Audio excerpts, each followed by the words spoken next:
안녕하세요. 오늘은 디자인 전공생이 알아야 할 학습 윤리를 분쟁 사례를 중심으로 살펴보고자 합니다. 그래서 먼저 학습 윤리에 대해서 저희가 좀 알아봐야 되겠죠. 학습 윤리란 무엇인지, 여러분 연구 윤리는 아마 많이 들어보셨을 거예요. 요즘 뉴스에서도 많이 이야기가 되고 있는데요. 연구 윤리의 중요성은 과거 황우섭 교수님이죠. 교수님의 줄기세포, 거기서부터 이제 시작돼서 그 이후로 연구 윤리에 대한 이야기는 계속해서 그 중요도가 높아지고 있는 반면에 학습 윤리는 조금 생소하실 수도 있지만 요즘 새로운 또 트렌드, 최근에, 그래서 저희는 또 디자인 전공생들은 또 트렌드를 따라가는 게 굉장히 중요하잖아요. 그래서 연구윤리, 우리가 다 알고 있는 연구윤리보다 요즘의 트렌드인 학습윤리가 무엇인지 설명드리도록 하겠습니다. 학습윤리란 학부생과 같은 초보 연구자들에게 요구되는 학문 탐구 윤리를 다 학습윤리라고 이야기하는데요. 그렇기 때문에 학습의 전 과정에서 요구되는 윤리이기도 하고, 대학에서 이루어지는 모든 학습 활동에서 지켜야 할 윤리를 저희는 학습 윤리라고 정의할 수 있을 것 같아요. 그래서 학습 윤리를 지켜야 하는 이유가 있겠죠. 왜 학습 윤리를 지켜야 할까요? 사실 여러 가지 여러분이 알고 있는 이유들이 많이 있겠지만 저희가 학문적으로는 대학에서 학문 탐구의 목표는 진리 추구이기 때문에, 그리고 정직한 학습 활동만이 학습 능력을 배양해 주기 때문이죠. 그리고 우리가 학문을 탐구하면서 익혀야 하는 것은 다양한 학술적 지식뿐만 아니라 학문을 하는 올바른 태도가, 우리가 늘 얘기하죠. 결과보다는 과정이 중요하듯이 학문을 하는 올바른 태도이기 때문이겠죠. 그리고 정직하지 않은 학습 행위는 공정한 평가를 왜곡할 수 있기 때문입니다. 특히나 요즘 대학가에서는 성적 1점, 0.5점으로 그 학점에 굉장히, 물론 과거부터 그러긴 했지만 최근에는 더 취업률도 그렇고 더 민감한 것 같아요. 그래서 성적 이의 신청을, 사실은 저희 때만 해도 성적 이의 신청이라는 거는 정말 의심나는 거? 정말 그럴 것 같은 것만 했었는데 요즘은 혹시 이거는 아닐까요? 라고 하면서 많은 분들이 또 성적 이의 신청을 해주세요. 1점 또 0.5점만 더 이 정도를 갖고도 이의 신청을 해주시는데, 그것만 봐도 공정한 평가가 얼마나 요즘의 이슈이고, 그 공정한 평가를 위해서는 우리 모두 다 학습 윤리를 지켜야 하겠죠. 그래서 저희가 그냥 전공생들을, 한 반의 전공생들에게 이제 물어봤는데, 학습 윤리 관련된 교육 자료, 지금 제가 하고 있는 이런 자료들이죠. 이런 동영상이라든가 사전에 이런 것들을 미리 수업 전에 듣고 그 다음에 디자인을 했을 경우 학습 윤리 위반이나 디자인 표절 같은 거에 경각심을 갖게 되는데 굉장히 도움이 됐다는 93.5%의 학생 대답률이 있었거든요. 그래서 또 이런 수업도, 이런 특강도 마련하게 된 것 같습니다. 그러면 학습 윤리와 또 반대적으로 학습 윤리에서 학습 부정행위가 있겠죠. 학습 윤리를 저해하는 학습 부정행위에는 무엇이 있는지, 크게는 위조, 변조, 표절, 우리 다 얘기 들어봤을 거예요. 사실 근데 디자인에서의 저희는 이제 또 학습 윤리나 학습 부정행위가 더 중요하기 때문에 그거는 뒤에서 더 자세하게 말씀드리기로 하고, 저희가 전반적인 학습 윤리에서 학습 부정행위란 위조와 변조, 표절이 있는데, 위조는 실험이나 관찰 혹은 조사 등을 통해서 얻은 결과가 없음에도 불구하고 거짓 결과를 만들어내어 보도하거나 제출하는 행위를 위조라고 하고요. 위조와 변조가 말이 좀 비슷하죠. 그러면 변조는 뭐냐면, 위조는 우리가 위조 집회, 완전히 이거는 바꾸는, 그래서 거짓 결과를 만들어내는 거고, 변조는 사실을 왜곡해서 기술하거나 데이터를 살짝 조작하는 행위.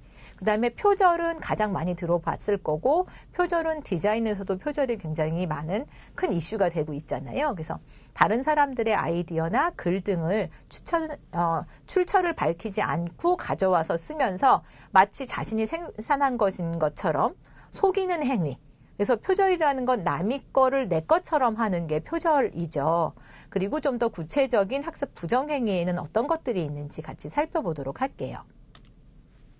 학습 부정행위의 종류로는 당연히 출석이 있겠죠. 그래서 학생의 성실한 수업 참여를 확인할 수 있는 가장 기본적인 평가 방식인 출석.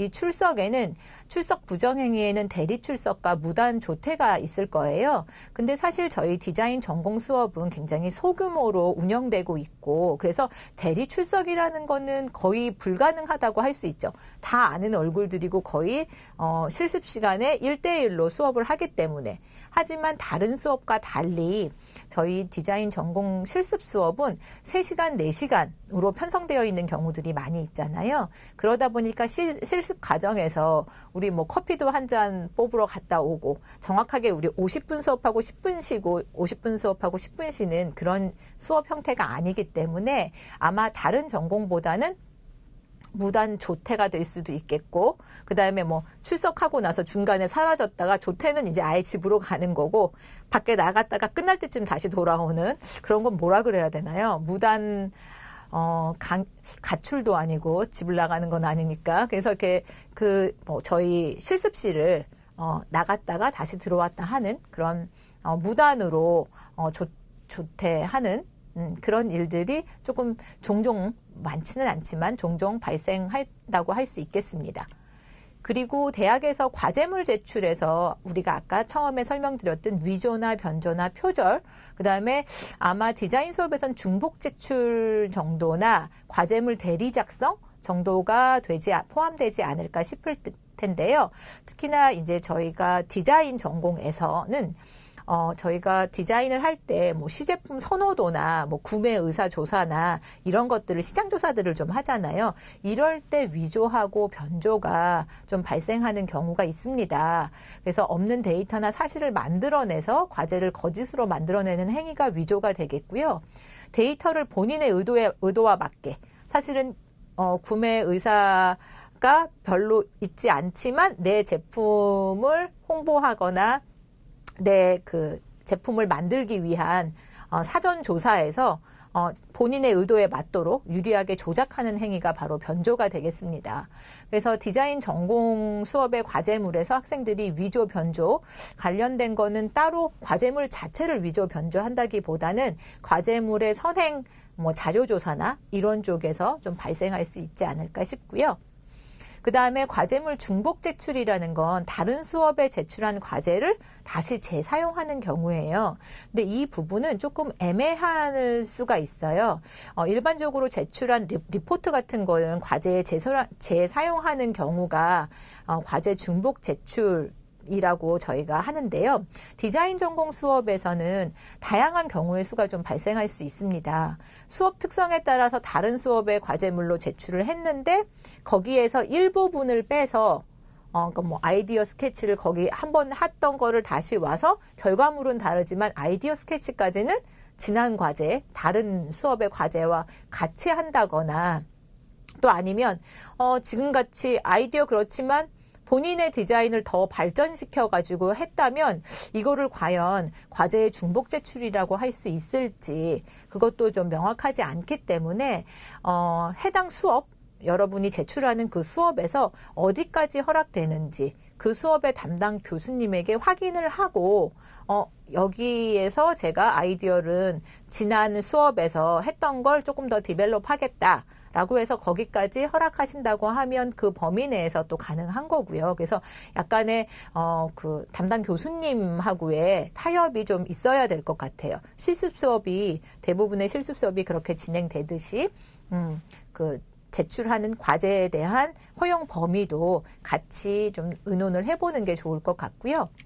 그 다음에 대리 작성 같은 경우는 디자인 수업의 경우 실습 시간에 디자인 프로세스를 대부분 다 지켜보죠. 아이디어부터 만드는 과정까지를 수업 시간마다 계속 지켜보기 때문에 대리 작성을 하거나 구매하는 일은 좀 드물기는 해요. 저희가 레포트 같은 것들을 어떤 레포트 사이트에서 돈 주고 레포트 같은 경우는 사는 경우들도 있잖아요. 근데 과제물을 사는 경우는 없는데 또 디자인 전공 수업에서는 타 이론 과목이라든가 다른 전공과는 다르게 외부 업체의 도움을 받는 경우들이 있죠. 예를 들면 3D 프린팅 같은 경우는 우리 학교에 구비되어 있지 않은데 3D 프린트의 결과물은 결국 맡겨야 된다든가 뭐 아니면 시각 디자인 같은 경우는 저희가 뭐 출력 같은 거는 집에서 뭐 A3 정도로 뽑는 정도가 아니잖아요. 그래서 뭐 A1, 뭐 우리 A0 이런 사이즈로 뽑을 때는 출력소에 가서 맡기는 건데 그 맡기는 것도 어느 종이 질이냐에 따라 또 가격에 따라 천차만별로 결과물이 달라질 수 있어서 그 부분을 외부 업체의 도움을 받는 것을 학습 부정행위, 그것도 범위가 어디까지인지. 그래서 뭐 어느 학교에서는 수업을 할 때 학과에 구비된 기자재를 활용해서 모든 과제를 해야 된다라고 하기도 하고, 또 학과에 구비된 기자재가 많지 않을 경우 어디까지는 이제 뭐 제작을 해갖고 온다든가, 뭐 목업 작업 같은 경우, 뭐 산업 디자인 같은 경우도 그렇고, 그 다음에 뭐 텍스타일 디자인 같은 경우도 그렇죠. 뭐 텍스타일을 저희가 디자인은 했지만 결국 얘를 제작하는 거는 업체에 가서 결과물을 제작해야 하는데, 그래서 그런 것들은 이것 역시 앞에와 마찬가지로 담당 교수님과 수업의 교수님과 같이 합의를 해서 가이드라인을 좀 잡아야 되지 않을까 싶습니다.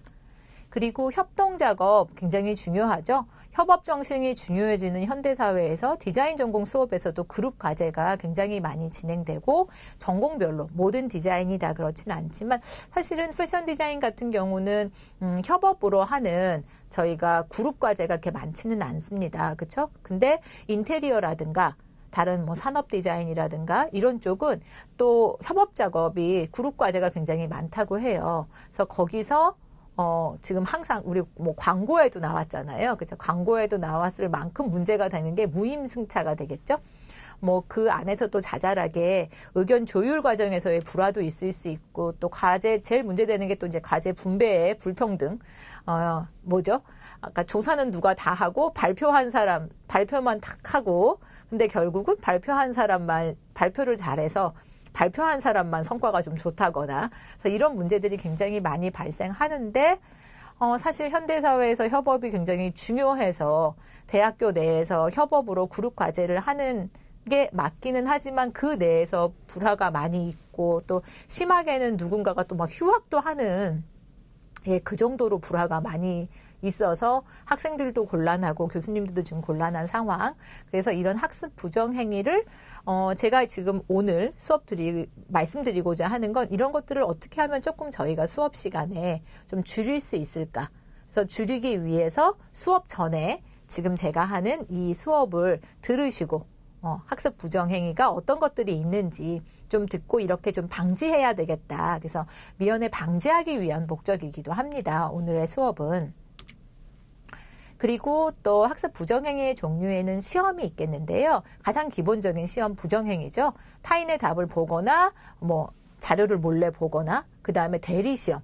사실 대리시험은 좀 너무 과하게 큰 건 것 같고, 보통은 왜 우리 쪽지 같은 거 해서 커닝페이퍼라고 일명 말하는 그런 커닝페이퍼들, 이런 것들이 가장 큰 문제가 되고, 이거는 어느 과목, 어느 전공에서나 다 굉장히 강하게 제재를 하고 있고요.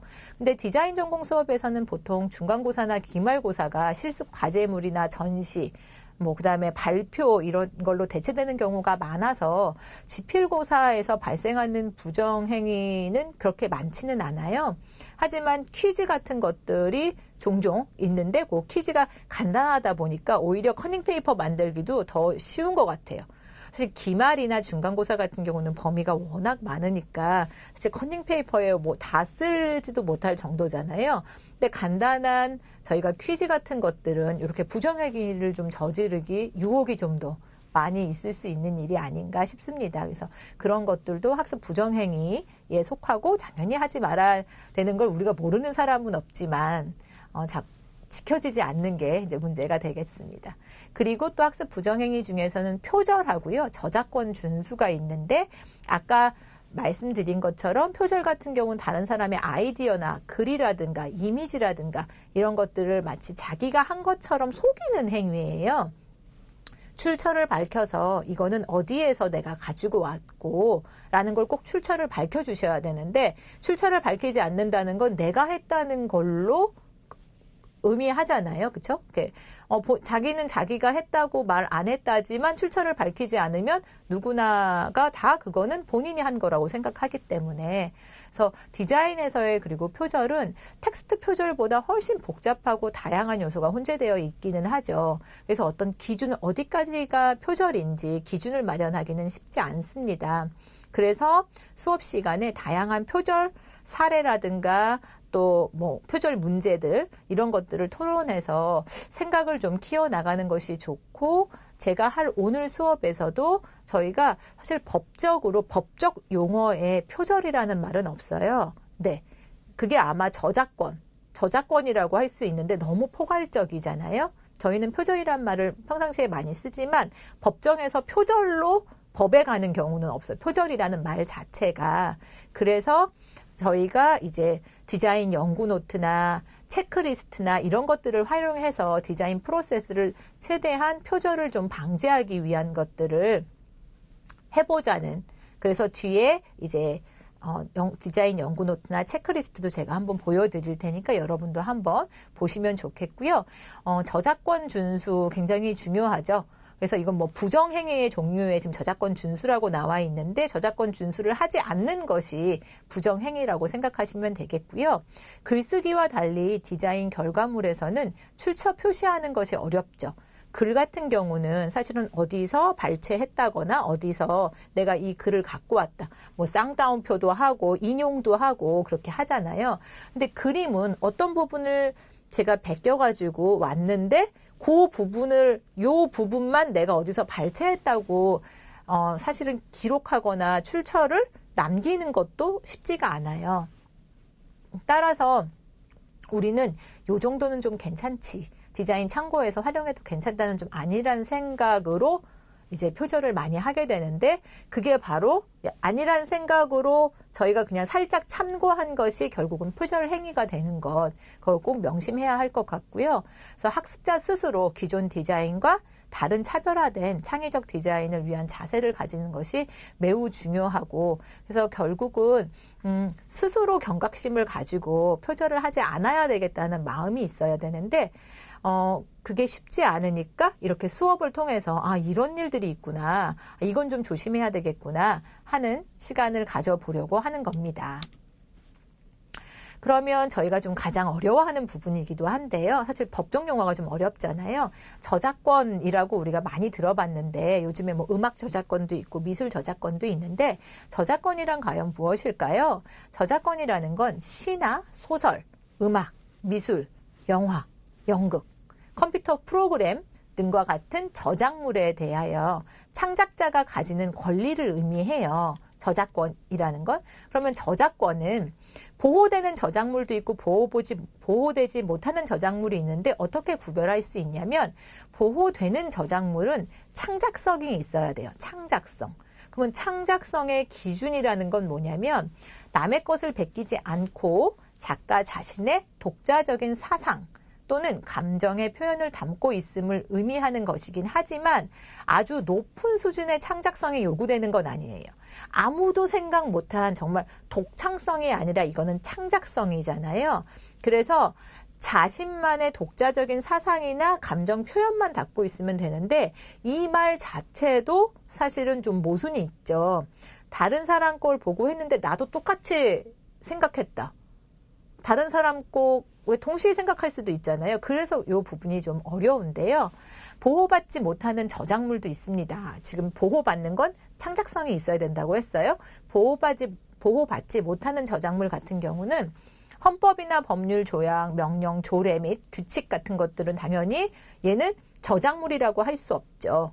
그리고 그러니까 어떻게 보면 우리가 그냥 일반적으로 저건 저작물은 아닌 것 같은데 라고 하는 거는 보호받지 못하는데, 그런 것들이 이제 뭐 국가나 지방단체의 고시 훈령, 공고 등도 그렇고요. 이거는 지금 저작권이라는 저희 그 법령에 나와 있는 내용이거든요. 그래서 국가 또는 지방자치단체가 작성한 것으로 상기의 편집물 또는 번역물도 그렇고요. 또 사실의 전달에 불과한 시사보도 같은 경우들 있잖아요. 어떤 정확한 사실을 기재한 것 자체는 그거는 저작물이라고 할 수가 없어요. 그렇지만 보호받지 못하는, 여기 지금 옆에 보시면 보호받지 못하는 저작물 이라도 그 저작물의 편집일지라도 이들이 선택, 배열 등의 창작성이 인정될 수 있는 경우에는 따로 편집 저작물로 보호된다는 것에 주의해야 한다고 하죠. 그러니까 결국 저작권은 창작성이 있는지 없는지가 가장 중요할 것 같아요. 보호받지 못하는 저작물도 배열이나 선택이나 저희가 디자인, 그런 걸 저희가 디자인이라고 얘기하잖아요. 그런 디자인이 창작성, 이런 그 디자인 배열이나 이런 거에서 편집에서의 창작성이 인정되면 그거는 편집 저작물로도 보호받을 수 있다라고 되어 있습니다. 그러면 저작권의 용어에는 뭐가 있는지 사실 실질적으로 저희가 여러분 이런 기호들 많이 보셨을 거예요. 그쵸? 그래서 보시면은 그림이랑 같이 한번 보시면 CCL이라고 했는데 이 CCL은 크리에이티브 커먼즈 라이센스를 이제 줄임말이고요. 자신의 창작물에 대해서 이제 일정한 조건에서 다른 사람이 자유롭게 이용을 허락하는 내용의 자유 이용 라이센스를 의미하는 게 CCL이에요. 그래서 밑에 아마 여러분 뭐 교재라든가 또 아니면 사이트 같은 데에서도 보셨을 거예요. 카피라이트 2021, 뭐 2021, 2023 이렇게 해서 연도랑 저작권자 이름이 쓰여져 있고 그 다음에 이제 글이 저렇게 나와 많이 보셨죠. 저작권 표시 방법. 그 다음에 옆에 이제 이용 조건들이 있는데요. 저작자 표시가 되어 있는 것들, 저작권 표시하고 비영리에는 쓸 수 있다. 변경 금지할 수 있다. 뒤에서 이게 한 번 더 나오니까 같은 그림이라서 한번 볼게요. 옆에 문자 표기로도 되어 있고요. 뒤에 보시면 이게 저작권 용어에서 CC5라는 게 있는데요. CC5는 뭐냐면 CC0라고 이제 하는데 크리에이티브 커먼즈 제로는 크리에이티브 아까 앞에서 봤던 커먼즈 라이센스의 종류의 하나예요. 근데 아까 그 그림이랑 똑같은데 얘가 조금 더 정리가 잘 돼 있죠. 지금 뒤에 제일 앞에 보시면 퍼블릭 도메인이라고 되어 있는데 이 퍼블릭 도메인이 저작권이 소멸되었거나 저작자가 저작권, 그러니까 지식재산권, 저작재산권을 포기한 저작물이 바로 퍼블릭 도메인이거든요. 퍼블릭 도메인은 지금 저기 설명에서 보듯이 저작자 표시가 필요 없어요. 왜냐면 저작권자가 저작물을 본인이 한 거를 포기한 거거나 소멸되었기 때문에 저작자 표시도 안 해도 돼요. 하지만 나머지는 다 보시면 저작자 표시는 기본 전부 다 해야 되는 걸 알 수 있어요. 그래서 우리가 꼭 참고 출처, 저도 지금 저기다 출처를 달았잖아요. 꼭 저렇게 출처를 달아주셔야 합니다. 그리고 CC5가 표시되면 저작자는 법이 정한 범위 내에서 전 세계적으로 해당 저작물에 대해 자신이 갖는 일체의 권리를 포기한 거예요. 그래서 저작권자의 허락을 구하지 않아도 되는 거죠. 그리고 저작물을 상업적 목적에 포함한 모든 목적, 복사를 하거나 수정하거나 배포하거나 이런 것들을 전부 다 할 수 있는 게 바로 저기 퍼블릭 도메인. 퍼블릭 도메인 표시가 있는 거는 여러분 마음대로 쓰셔도 돼요. 걔를 변형해도 되고.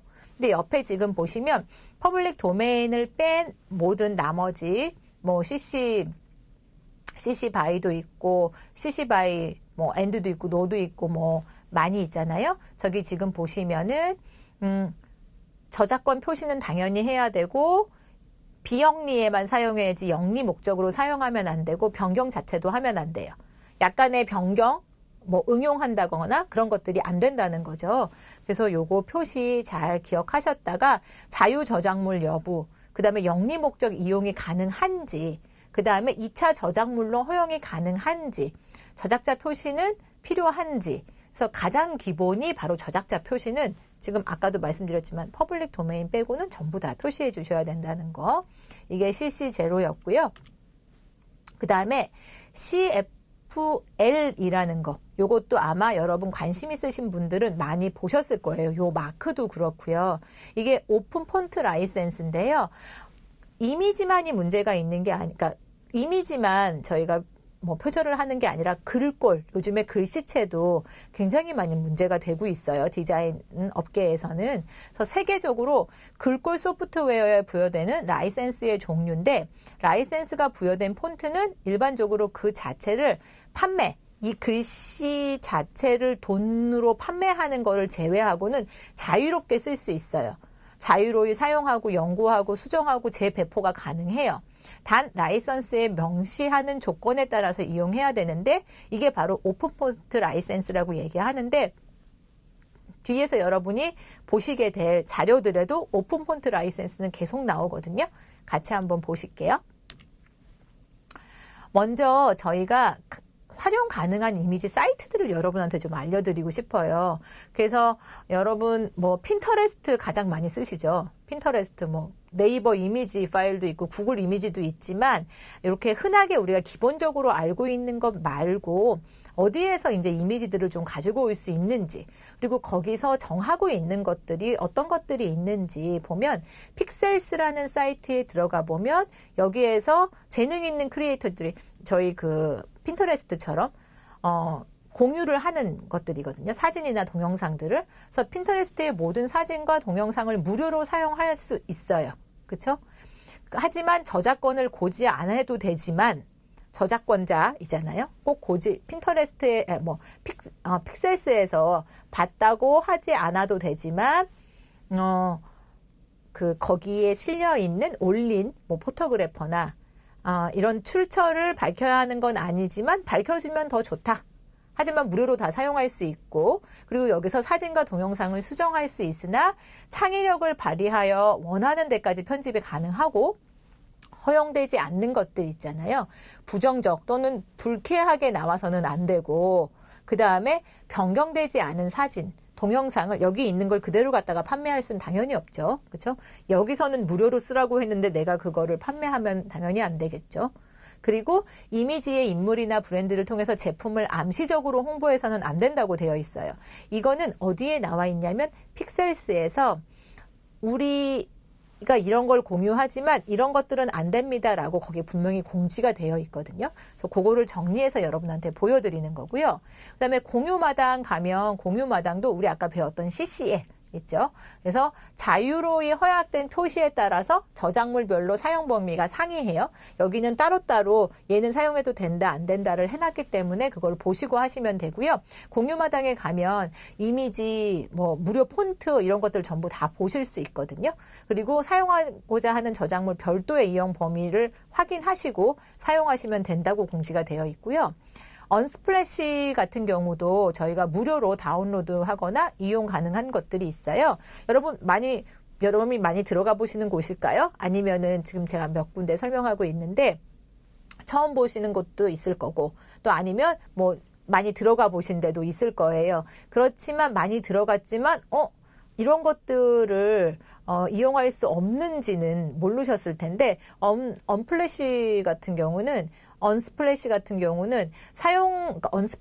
유사하거나 경쟁 서비스에는 이용할 수 없다고 되어 있어요. 그러니까 우리 앞에서 설명했었던 그런 사이트들은 경쟁 서비스잖아요. 무료로 제공하고 있는 그런 서비스에는 이용할 수 없다고 되어 있고, 그러니까 이 그림을 가지고 거기에 다시 내가 공유를 할 수 없다는 얘기죠. 그렇죠? 그리고 다운받은 사진에 상당한 수정을 하지 않고는 판매할 수 없어요.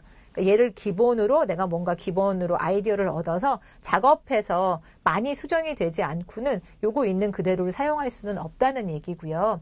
그리고 출처 표시는 의무적으로 할 필요는 없지만 권장한다고 되어 있죠. 앞에도 마찬가지예요. 의무는 아니지만 권장한다는 그 의미가 다 맞을 것 같고요. 저작자로부터 허가받을 필요가 없는 사진들만 실어놓고 무료로 다운받을 수 있게 해놓은 거고, 상업적이거나 비상업적인 목적으로 사용이 당연히 가능하다는 거죠.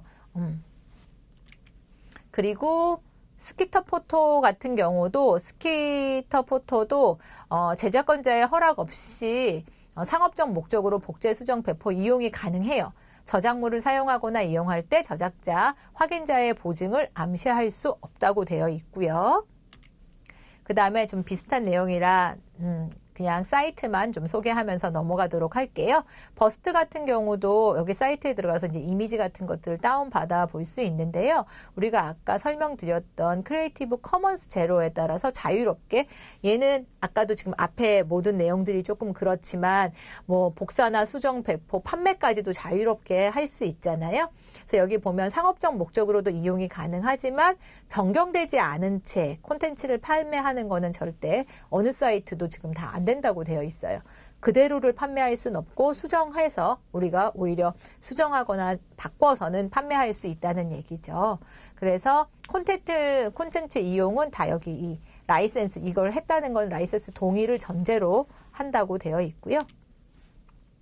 그 다음에 저희가 이미지만큼 또 많이 사용하는 게 폰트인데, 이미지 사이트에서 폰트도 같이 하는 경우도 있지만, 이렇게 폰트만을 전용으로 하는, 무료로 제공하는 사이트들이 있는데, 눈누라는 데가 있어요. 그래서 이 사이트에 들어가면 사용하고자 하는 글꼴에 따라서 명시된 라이센스 내용을 준수하라 라고 되어 있으면서, 옆에 이제 라이센스 구분을 해놨어요. 그리고 라이센스에 대한 설명을 해놨는데, 뭐 상업적 목적으로 사용할 수 있고, 이런 내용을 다 표기를 해놨으니까 확인을 하셔야 되고요. 그 다음에 구글 폰트 있죠. 그래서 뭐 구글 이미지가 있듯이 구글 폰트도 있는데, 여기 아파치 라이선스 또는 오픈 폰트 라이센스를 사용하고 있기 때문에 폰트 자체를 유료로 판매하는 목적을 제외하고는 모두 다 이용이 가능합니다. 그래서 폰트 이용 시에 라이센스 사항을 꼭 확인하라고 되어 있고요. 여기 옆에 보면 라이센스라고 되어 있어서 이 폰트, 각각의 폰트에서 라이센스가 좀 나와 있거든요. 그래서 그 라이센스를 보시면 될 것 같고, 그 다음에 공공누리에 들어가면 또 폰트 사용이 가능한데요. 공공누리는 옆에 지금 보이는 표처럼 1유형부터 4유형까지 폰트 사용 가능한 출처 표시를 하는 어디까지 작성해야 되는지가 되어 있는데, 설명이 되어 있는데, 우리가 앞에서 봤던 거와 흡사하죠. 출처 표시를 해야 되냐, 상업적으로 이용이 가능한지, 변형이 가능한지, 그래서 2차 저작물 작성이 가능한지, 그래서 지금 1유형이 가장 오픈되어 있다고 볼 수 있겠죠. 모든 것들을 다 할 수 있는 상황이고, 2유형으로는 상업적 이용이 금지되어 있고, 그 다음에 3유형으로는 뭐 상업적, 비상업적 이용은 가능하지만 변경은 금지되어 있고, 그 다음에 4유형 같은 경우는 상업적 이용도 금지되어 있고, 변경도 금지되어 있고, 그래서 뒤로 갈수록 더 저게 뭐가 많이 있죠. 그 금지 사항들이 많이 있을수록, 그래서 저게 이제 오픈이라고 지금 되어 있는데, 공공누리에 들어가서 글씨를 사용할 때 각 글씨마다 저렇게 공공누리 유형에 따른 사용 가능 표시가 되어 있으니까 그걸 확인하시고 사용하시면 되겠습니다. 그 다음에 공유마당이죠. 공유마당 같은 경우는 이미지뿐만 아니라 이제 폰트도 같이 사용할 수 있는데요. 공공누리 4가지 유형에 따라서 사용이 가능하고요. 그 다음에 공공안심글꼴이랑 민간안심글꼴인데, 아까 설명드렸던 오픈 폰트 라이센스에 따라서 폰트를 그대로 판매하는 것을 제외하고는 자유롭게 사용이 가능하다고 합니다. 그래서 여러분 글씨 혹시나 뭐 폰트 같은 거 사용할 때 여기 들어가서 예쁜 글씨들 사용해 보시면 좋겠습니다. 그리고 카페 24에서도 오픈 폰트 라이센스에 따라서 지금 계속 폰트 같은 경우는 판매하는 걸 제외하고는 자유롭게 약간 어떻게 보면 이미지보다 글씨가 조금 더 자유로운 부분이 있는 것 같아요. 그래서 옆에 따로 각각의 이제 여기서 그 제작사의 확인을 좀 하고 사용하는 게 좋겠다라고 권고하고 있고요. 네, 이렇게 해서 여러분한테 이미지 사이트라든가 이제 그 폰트 무료로 사용할 수 있는 곳을 조금 안내해 드렸고요.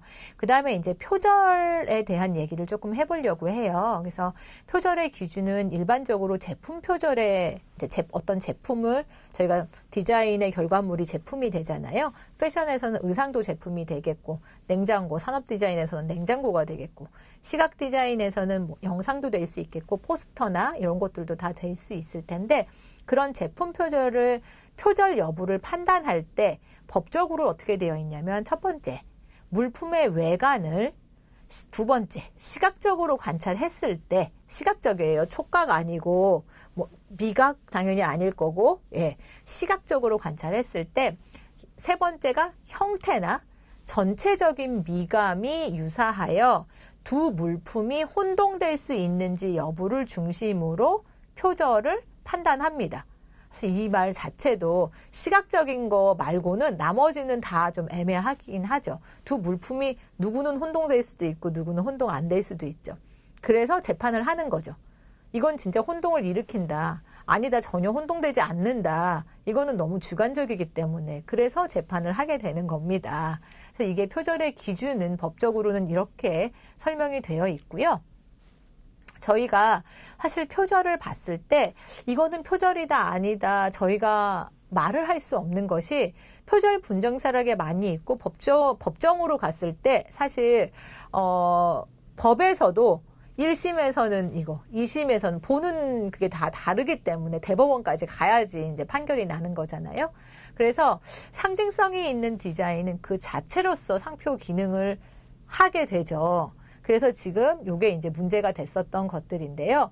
버버리하고 닥스의 체크무늬 상품권 소송도 있었었고, 그 다음에 뭐 지금은 없어진 브랜드지만 패션 브랜드 포에버 21 같은 경우도 뭐 카피로 소송이 뭐 몇백 건이 소송에 걸려 있는 상황이었었죠.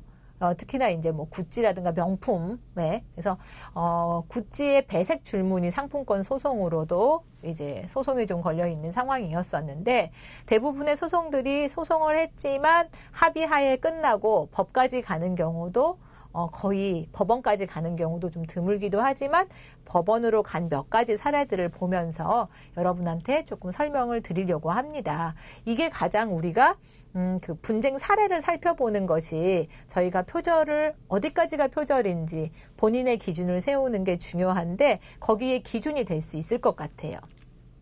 먼저 버버리 체크무늬 같은 경우는 국내에 1998년도 특허청에 상표 등록이 되어 있는 상태예요. 근데 우리나라 국내 브랜드 LG 패션에서 닥스라는 브랜드를 내고 있죠. 지금 옆에 보면 사람이 착용하고 있는 것이 버버리고요. 그 옆에 이제 펼쳐져 있는 것들 옷으로만 제품으로만 있는 게 이제 LG 패션의 닥스인데요. 2013년도 1월에 버버리가 영국 브랜드잖아요. 영국 브랜드 버버리가 체크무늬 셔츠를 따라하지 말라며 이제 LG 패션 닥스를 상대로 침해행위 중지 및 손해배상 청구 소송을 제기했어요. 법정으로 가니까 용어도 길고 어렵죠. 그래서 제기를 했는데 서울중앙지방법원은 피고인 닥스에게 원고인 버버리를 상대로 3천만 원을 지급하도록 결정을 한 거죠. 그러니까 어떻게 보면 표절했다고 보는 거죠. 그래서 지급하라고 하는 것은 그래서 3천만 원 지급이 결정된 사건이었어요. 여러분 지금 보시면 어떤가요? 많이 흡사하죠. 근데 이거를 헷갈릴 수 있다 없다. 근데 자세히 보면 달라요. 자세히 보면 다른데 얼핏 보면 같은데 어디까지 얼핏 봐야 표절인지. 그래서 이런 것들을 여러분이랑 같이 의논해 보고 싶은데요. 여러분 프랑스 브랜드 에르메스 알죠? 저기 검정색 가방이 에르메스 그 유명한 에르메스 가방인데 국내 제조업체 플레이노모어의 샤이걸 저 지금 샤이걸 가방이 나왔는데 이게 굉장히 이슈였었어요. 그래서 처음에 에르메스에서 샤이걸 가방에 이제 소송을 낸 거죠.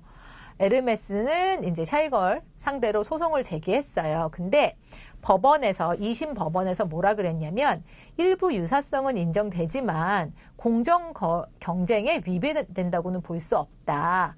이 플레이노모어의 독창적인 눈 도안 있잖아요. 눈 도안이 제품의 주요한 식별 표지 또는 구매 동기로 작용하는 것으로 보이기 때문에 이거는 위배가 되지 않는다.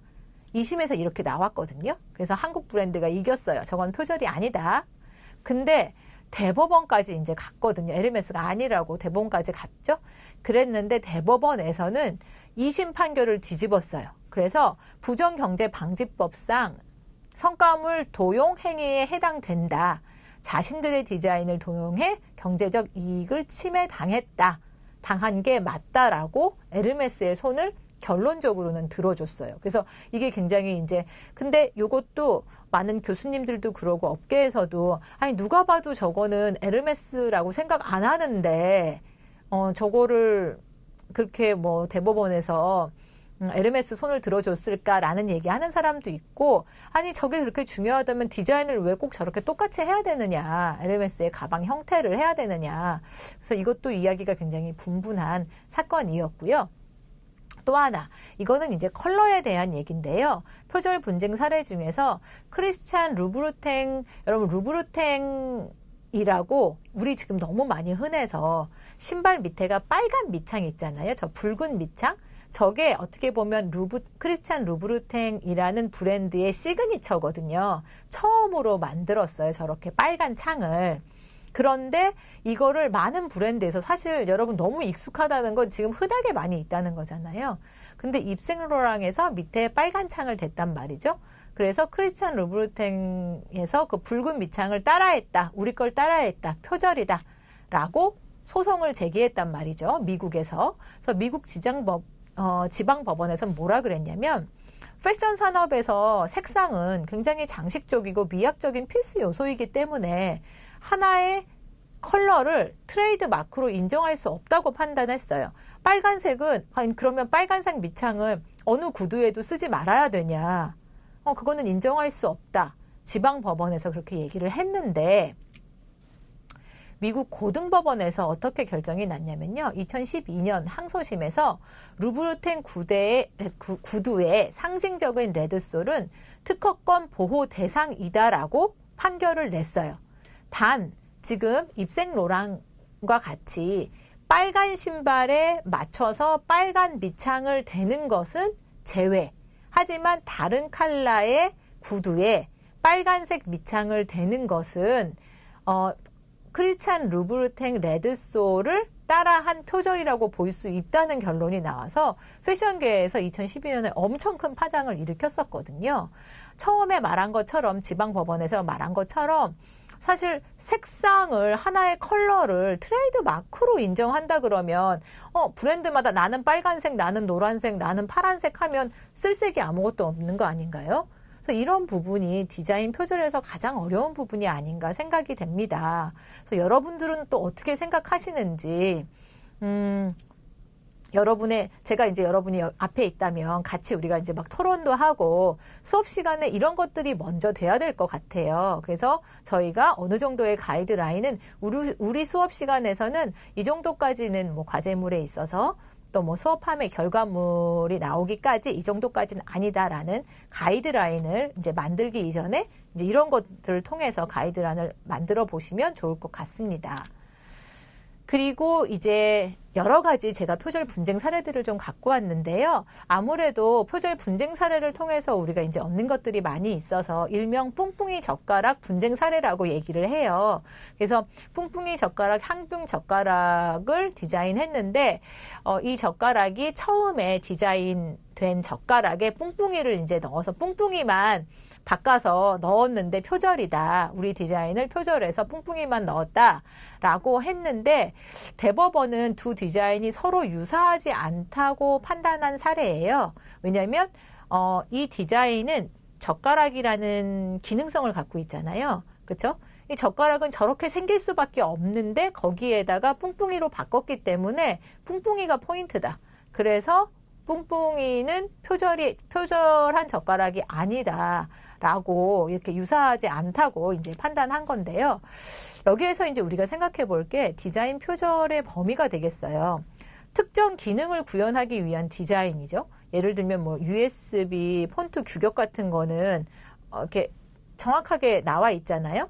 그다음에 뭐 파라볼라 안테나나 뭐 이런 것들 이렇게 정확한 규제가 그 기능성을 갖고 있는 이런 거에 대해서는 독점 권리를 부여하지 않고 신미성이 낮거나 없는 것으로 보기 때문에 다른 부분의 창작성을 확보할 수 있어야 된다고 해요. 그래서 기능적인 것만 갖고는 안 되고 기능적인 거에 아까 독창적이지 않고 창의적인 디자인이 되어 있다면 표절로 볼 수 없다는 거고요. 그 다음에 요거 같은 경우 여러분 어떻게 생각하세요? 영화 우리의 20세기라는 2017년도의 영화 포스터하고요. 이건 시각 디자인 부분이 되겠죠. 카카오 M 디지털 시트콤에서 아름다운 남자 시벨롬이라고 발음 잘해야 됩니다. 그래서 요런 두 개의 포스터가 있는데 너무 흡사하죠. 그래서 이제 우리의 20세기 영화 이 제작사에서 이제 그 피그말리온이거든요. 피그말리온 측에서 요거를 사실은 우리의 20세기 그거를 레퍼런스로 참고하기는 참고했다라고 했지만 너무 똑같아서 사실은 협의하에 전량 폐기하기로 한 사건이었거든요. 그래서 이거 역시 디자인 표절 범위에 있어서 동일한 기준을 적용할 수는 당연히 없죠. 이걸 지금 보면 색깔은 다른데요? 라고 하지만 지금 전반적인 느낌이 너무 비슷하잖아요.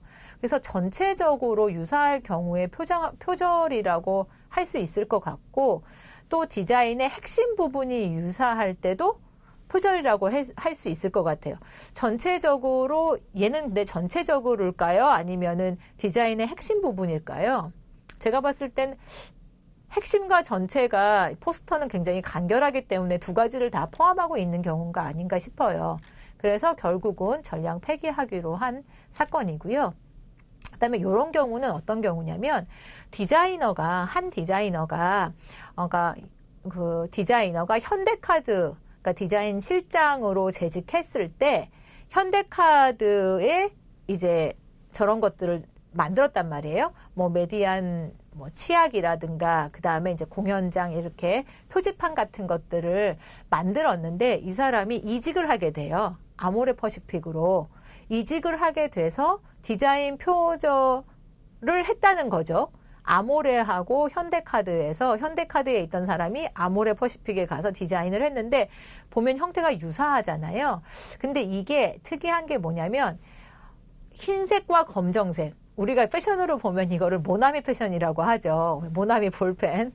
모나미 패션이라고 하는 블랙 앤 화이트인데 누구나 다 쓰는 당연한 블랙 앤 화이트인데 지금 뚜껑이라든가 검정색에 흰색으로 글씨를 쓴 것. 그 다음에 블랙 앤 화이트의 비율 이런 것들로 약간 이슈가 됐었는데 얘는 뭐 법적으로 간 게 아니라 근데 이것이 지식재산권을 양쪽으로 사용을 한 건데 본인 같은 사람이 두 가지를 쓴 거잖아요. 근데 개인의 철학을 반영한 것인가 아니면 결국 한 사람의 아이디어라는 건 이 사람이 누구 거 그러니까 자기 표절 같은 거죠. 근데 이 회사를 옮기면서 두 회사 간의 분쟁이 생기게 되는 것들이거든요. 그래서 개인의 철학을 반영한 디자인 전개 허용 범위를 어디까지 볼 것인가 굉장히 어려운 부분이죠. 그래서 디자인에 반영된 철학과 디자인에 부여된 권리는 별개로 보아야 돼요. 그래서 같은 사람에 의해서 동일한 철학이 반영된 디자인은 존재할 수 있지만 그러한 디자인에 대한 권리자가 다른 사람이라면 이 권리는 각각의 브랜드가 갖고 있잖아요. 다른 사람이라면 권리 충돌이라는 지금처럼 이런 문제가 발생할 수도 있기 때문에 권리는 별개로 봐야 된다라는 걸로 이제 결론이 좀 낮은 표절 분쟁 사례였습니다. 그리고 여러분이 보셨을 때 요거는 또 어떤가요? 어떤 이미지를 우리나라 사진작가 이명호의 사진작품 나무를 유명한 마리카란주 패션 디자이너가 본인의 컬렉션에서 티에 저 사진을 이미지를 그대로 갖다 넣었거든요. 그래서 이거를 여러분이 봤을 때 이거는 표절일까요? 아니면 디자인 응용 정도일까요? 그래서 이명호 작가가 이제 마리카트란주 제품에 무단 도용됐다고 캘리포니아 지방법원에 소송을 냈고 2017년도에 그 마리카트란주에서 공식 사과와 편지, 손해배상을 합의해서 그냥 법정까지는 가지 않는데 대부분의 저희 그 패션계도 그렇고 디자인 쪽에서는 이렇게 법정까지 가지 않고 합의로 끝나는 사례들이 많이 있는데요. 그래서 이런 문제가 있었었는데 타인의 이미지 활용, 이 활용을 어디까지 허용할 것인가. 그래서 타인의 저작물을 상업적으로 이용할 경우에 당연히 원작자로부터 당연히 사진작가 이명호 씨에게 이용 허락을 받아야죠. 그리고 로열티, 이용료를 지불해야 합니다. 그렇죠? 그리고 교내 과제 같은 경우 그러니까 비상업적인 얘 같은 경우는 저게 가방이랑 티셔츠가 엄청 비싼 가격에 판매가 되었거든요. 그런데 그 가격이 그 이명호 사진 작가의 저 작품의 10분의 1도 안 되는 가격이긴 하지만 작품의 가격에 비해 너무 그러니까 도용도 했고 저렴하게 판매가 됐고 이런 것들이 이제 문제가 됐었던 건데요. 비상업적 이용이라면 저작권법에 따른 범위, 이용 목적, 출처 표시 내지는 자유롭게 사용이 가능하다고 되어 있지만 얘는 상품을 판매하는 거였기 때문에 과제물과는 다른 거죠. 과제물에서는 이렇게 하고 어디서 했다고 출처만 표시해도 됩니다. 과제에 로열티를 지급하진 않거든요. 비상업적이기 때문에. 그렇지만 이렇게 판매가 되는 상품이라면 꼭 로열티를, 이용료를 지급해야 되겠죠. 그다음에 이것도 굉장히 2015년도에 큰 이슈가 됐었었죠. 뭐 중국 리얼리티 프로그램에서 윤은혜 씨가 이제 디자인을 해가지고 이제 막 수상을 하고 뭐 패션상을 타고 했는데 이게 국내 디자이너 브랜드의 거를 도용했다라고 했는데 바로 이제 그 사건이 일어났을 때 해명을 했었어야 되는데요. 2년이 지난 뒤에 표절 의혹에 대해서 이제 해명하고 뭐 이렇게 돼서 좀 더 이슈가 됐었는데요. 그 디자인 표절이라는 거는 저희가 디자인에는 컬러도 중요하고 디자인도 있고요. 그다음에 소재도 있잖아요. 그래서 어떤 한 가지만을 갖고 표절이라고 말하기가 좀 어려워요. 그래서 단순히 컬러, 소재, 유사성만으로 판단할 수 없지만 전체적인 디자인의 유사성과 더불어서 타인의 디자인을 자신이 창작한 것처럼 표현했다면 그거는 표절에 해당된다. 이게 저희가 그 표절의 정의였었잖아요. 근데 대회에서 본인이 한 것으로 했기 때문에 이거는 표절로 많은 이야기가 나왔었었죠.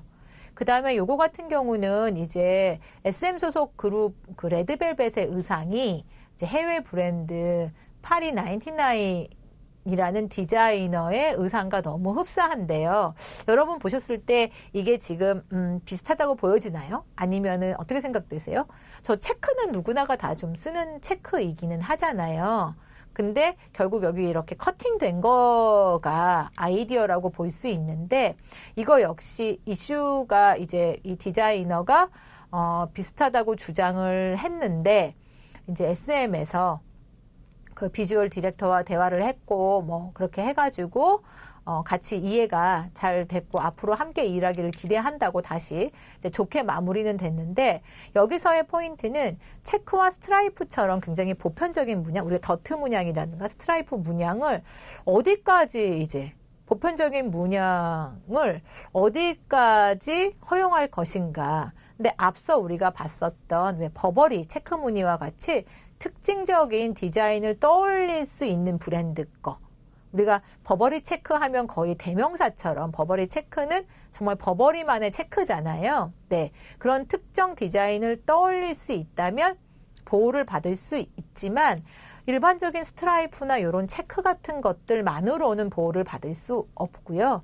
저기 특이하게 이제 커팅된 것들 때문에 너무 많이 흡사하다고 더 저희가 느껴지는 거거든요.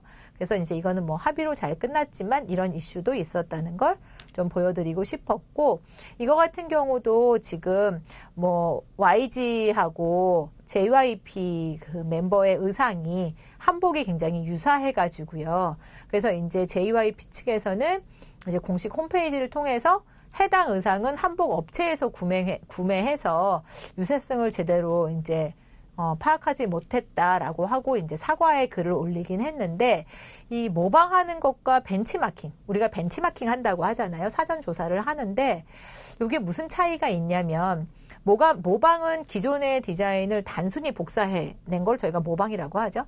벤치마킹 같은 경우는 기존의 디자인의 장단점을 분석해서 좀 경쟁력을 더 높인 디자인을 만든 거잖아요. 근데 이렇게 똑같이 갖다 쓴 거면 여기서 조금 더 뭔가 플러스가 됐으면 벤치마킹이 될 수 있었을 텐데, 똑같은 거는 모방이라고 볼 수 있는데 그 똑같은 게 어디까지 똑같은지 그게 상당히 어렵죠.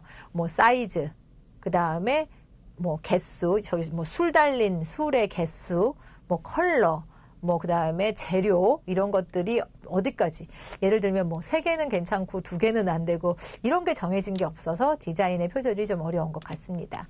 그리고 자라도 굉장히 표절을 이제 많이 하기로 유명한 SPA 브랜드이기는 한데요. 그 개인 디자이너가 사진을 올렸어요. 저기 마인이라고 써놓은 게 뭐냐면 본인의 디자인이에요. 근데 여러분이 보기에도 너무 똑같지 않나요? 마인이라고 이제 본인이 이제 올렸는데, 일러스트레이터가 자기 개인의 것을 올려서 이제 자라에다가 너 내 거 베낀 거 아니니? 라고 얘기를 했더니 자라는 이 디자이너 바센의 작품이 알려져 있지 않아서 표절을 주장할 수 없다. 니께 그렇게 많이 알려진 건 아니라서 그 권리를 주장할 수 없다고 얘기해서 그게 너무 어이가 없었다고 이제 해서 이제 뭐 소송까지 가네 마네 하면서 뭐 자금을 모으고 인터넷으로 그랬던 사건이었는데요. 개인 디자인 보호 어디까지 가능한지, 디자인의 종류에 따라서 상표나 디자인 저작권으로 등록하는 것이 바람직하지만 사실 비용도 많이 들고 기간도 좀 오래 걸리죠.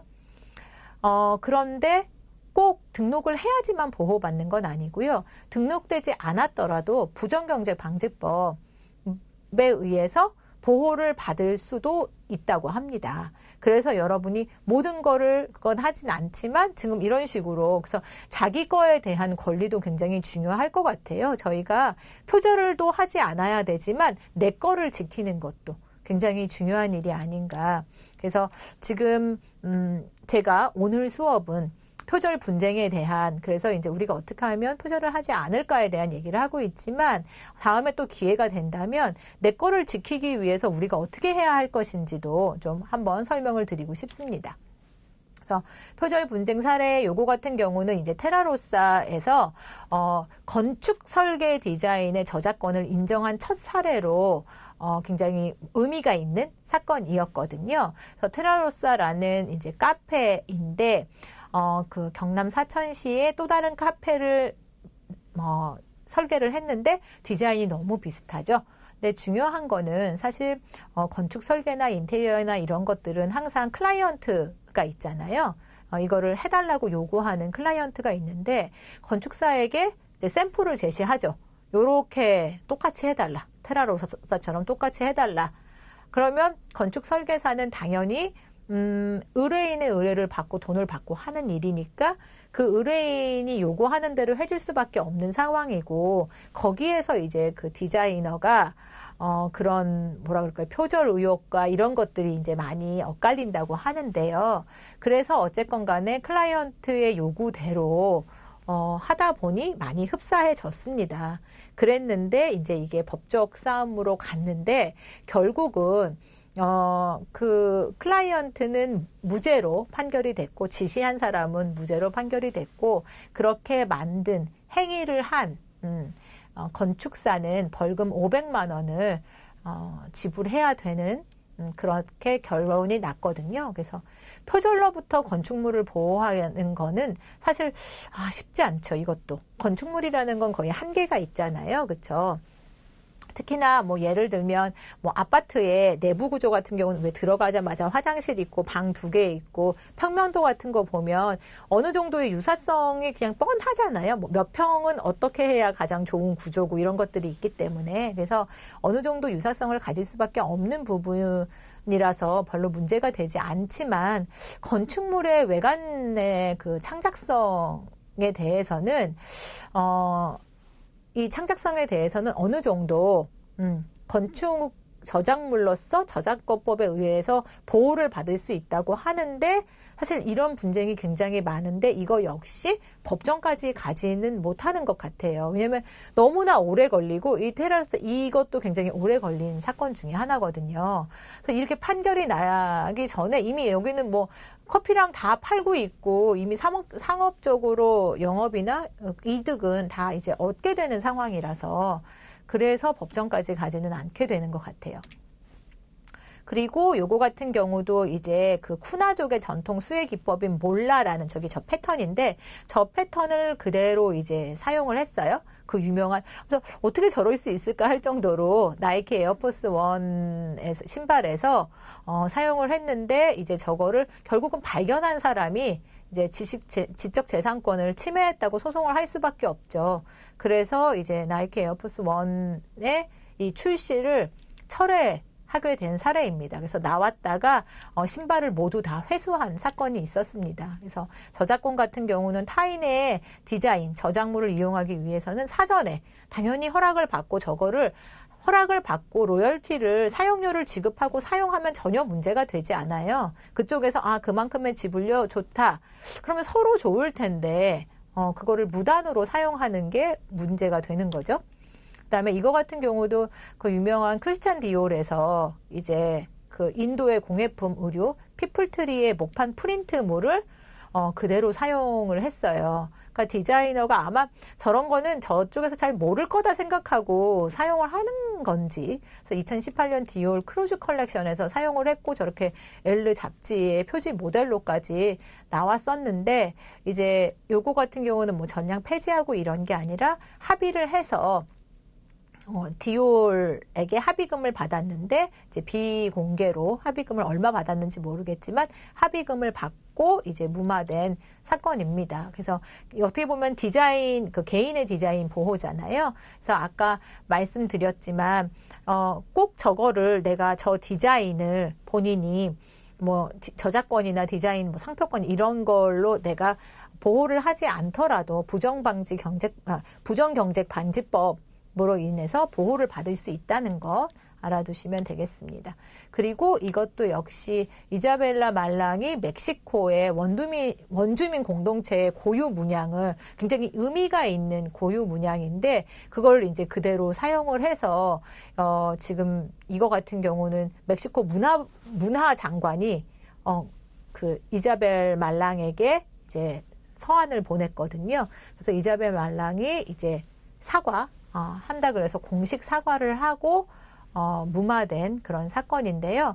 어떻게 보면 레퍼런스잖아요. 참고를 해서 그렸다고 하는데 저 중요한 문양을 그대로 저렇게 사용을 해가지고 레퍼런스는 결국 타인의 디자인을 접하는 것이기 때문에 레퍼런스와 유사한 디자인을 창작하거나 레퍼런스의 일부를 사용할 경우에는 표절 문제가 분명히 발생할 수 있습니다. 그래서 레퍼런스는 참고고 걔를 분명 변형이나 변경을 해서 사용을 해야지 레퍼런스는 레퍼런스인 뿐이잖아요. 참고인데 참본고가 아니라 도용을 한다면 그대로 뭐 레퍼런스가 아닌 어떻게 보면 그냥 그대로 사용하는 트레이싱 하는 건 큰 문제가 있죠. 그리고 요거 같은 경우도 이제 많이 일어나는 사건들 중에 하나인데 2019년도에 서울대학교 총학생 선거가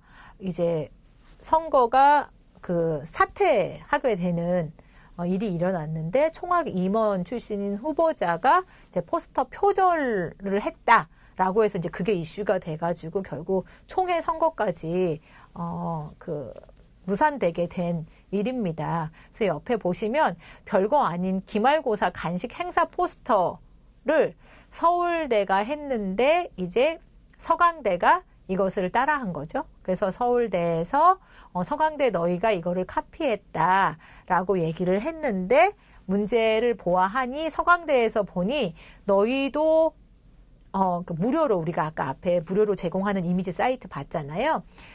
해당 사이트에서 저걸 봤는데 쟤는 무료가 아니라 사용권을 사실 돈을 내고 해야 되는 사이트에서 보고 무단으로 사용을 한 거예요. 그래서 위에 있는 게 트리픽에 올라온 디자인이에요. 근데 지금 보면 너무 많이 흡사하죠. 그런데 문제가 된 건 무단 사용을 했잖아요. 근데 서울대 측에서 처음에는 우리 사용료를 내고 우리가 본 거다라고 얘기를 했는데 알고 보니 이 사건이 일어난 다음에 사용료를 지불을 하기는 했는데 실제로는 해명한 이후에 사용권을 확보했다고 해요.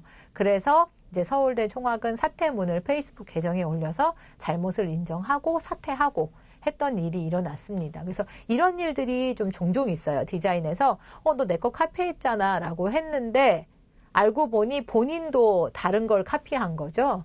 그래서 카피가 되는 그래서 그런 사건의 예라 한번 갖고 와 봤고요. 그래서 무료 사이트에서 제공하는 이미지 활용. 근데 무료로 제공하는 이미지라도 안내하고 있는 내용의 범위, 출처 표시라든가 이용료라든가 이런 거에 따라서 사용하지 않을 경우에는 저작권법 위반 행위에 해당합니다. 우리 아까 앞에서 봤죠. 꼭 출처 표시는 해줘야 되는 거 아시죠? 그래서 출처.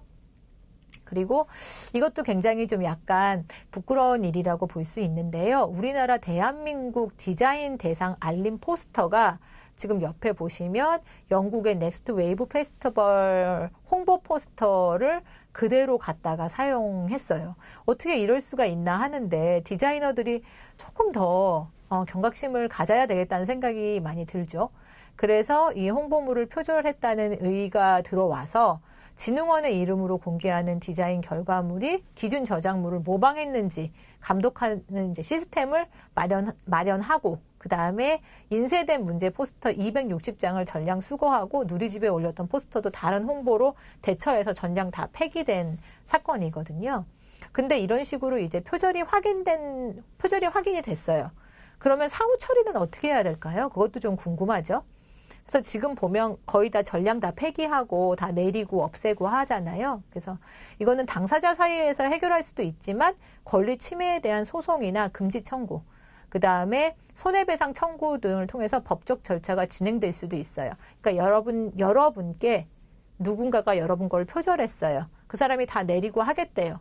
그래도 너무 많이 알려지고 내 거를 그대로 너무 똑같이 했어요. 그렇게 한다면 그냥 그렇게로 끝날 게 아니라 고소나 금지 청구나 손해배상 청구도 여러분이 할 수 있다는 거예요.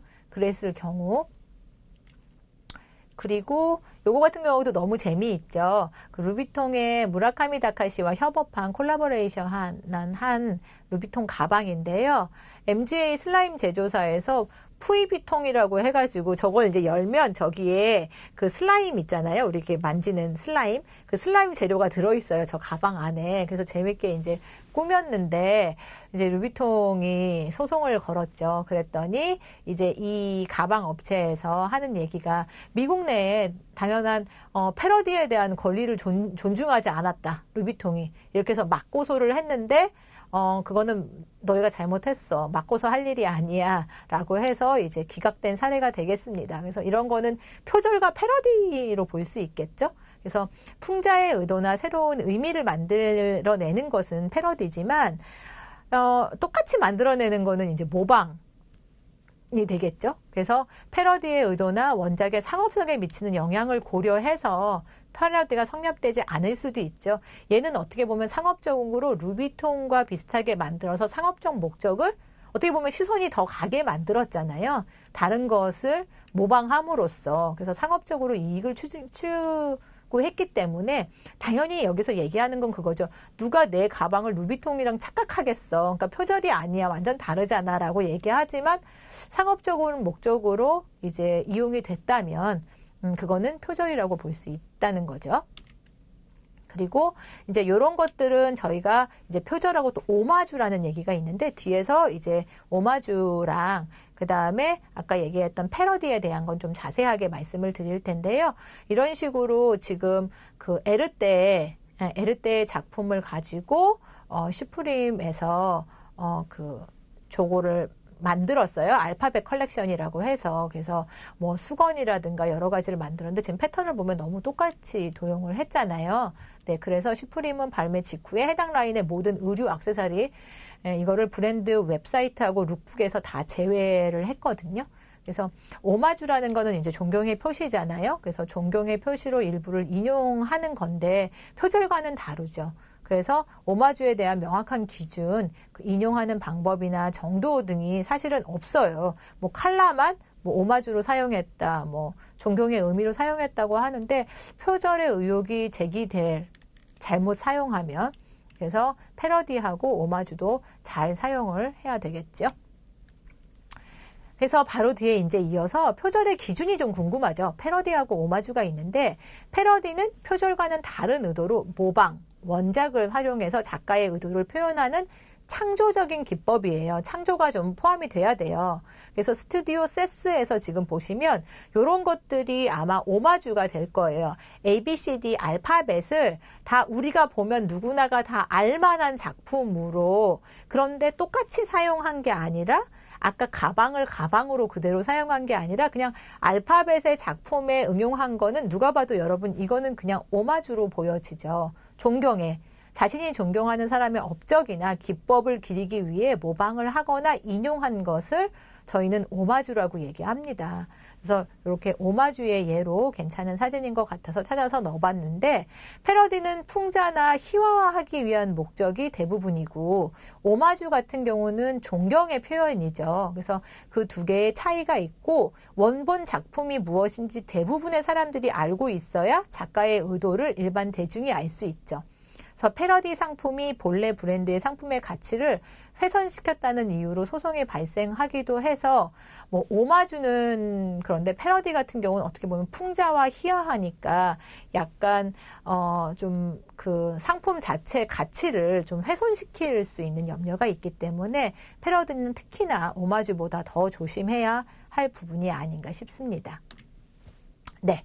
이렇게 해서 저희가 이제 여러 가지 표절의 예시들을 봤는데요.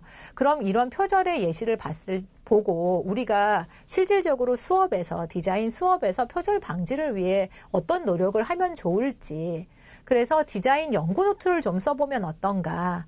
디자인 연구 노트에 이제 그 디자인의 과정이라든가 아이디어 스케치, 그다음에 완성에 이르기까지의 모든 과정을 좀 기록하는 건데요. 샘플로 이렇게 디자인 연구 노트, 이제 저희가 수업 시간에 연구 노트를 한번 사용해 봤어요. 그래서 당연히 이것도 학생의 허락을 받고 연구 노트지만 저희가 이렇게 공개하는 거잖아요. 뭐 상업적인 목적은 아니고 교육 목적이라지만 그래도 학생에게 너의 연구 노트를 공개해도 되겠니? 해서 이렇게 공개를 하는 거거든요. 그래서 연구 노트를 이렇게 작성을 해주고 아이디어 스케치 과정 같은 경우도 처음에 이렇게 도형이 되고 어디에서 아이디어를 갖고 와서 이렇게 응용을 했다는 것들을 하면 본인 스스로 표절 방지에 도움이 되지 않을까 해서 실습 수업에서 이런 아이디어 스케치 노트라든가 연구 노트 이런 것들을 좀 써보면 좋겠다 제시를 해봤고요.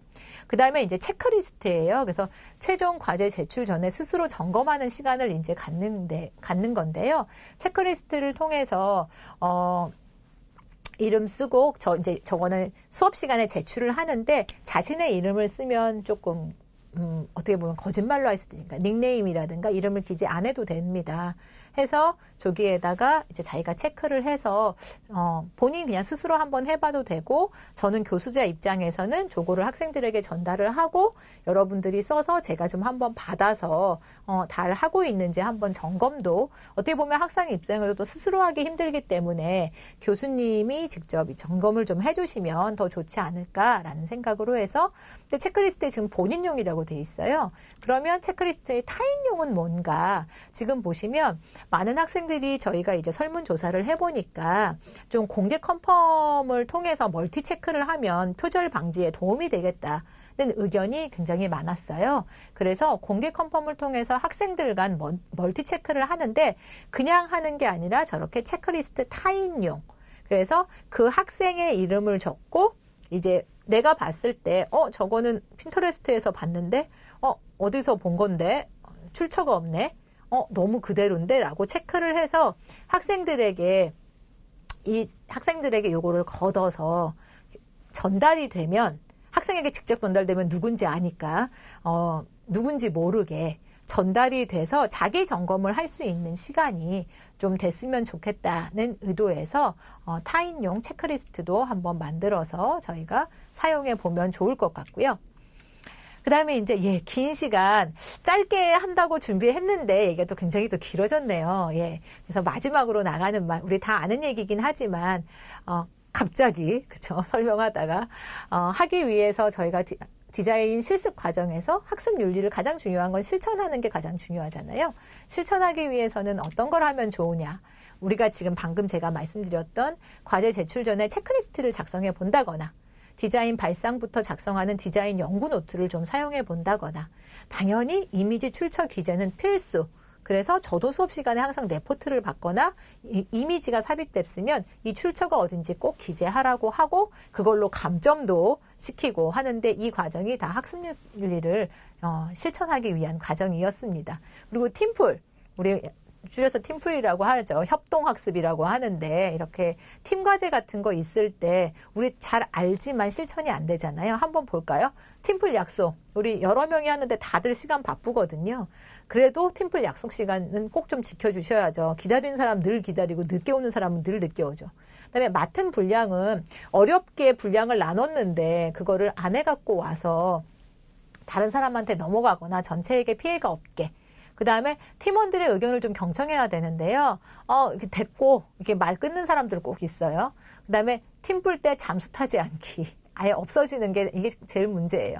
그 다음에 말이 아닌 행동으로 참여하는 것 중요하겠고 또 팀플 보면 또 친한 사람 몇 명 같이 껴있잖아요. 친한 사람들끼리 행동하지 않아야 될 것 같아요. 그렇죠? 그리고 모든 과정을 팀원 모두가 함께 해서 내용을 다 알고 있어야지 저기 지금 보면 맡은 분량 꼭 해오긴 자기가 맡은 부분만 하는 것도 문제긴 하더라고요.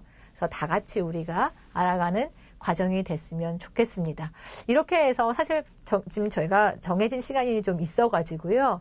하고 싶은 얘기가 너무 많은데 이렇게 간략하게 저희가 디자인 전공에서의 학습윤리, 그 다음에 학습윤리가 무엇인지부터 시작해서 그 다음에 학습윤리 실천하는 것까지 실질적으로 저희가 수업 시간에 어떻게 실천하는지까지 설명을 드렸습니다.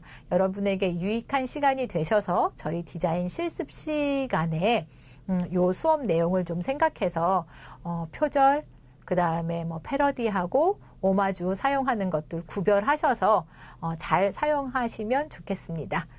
오늘은 여기까지 마치도록 하겠습니다.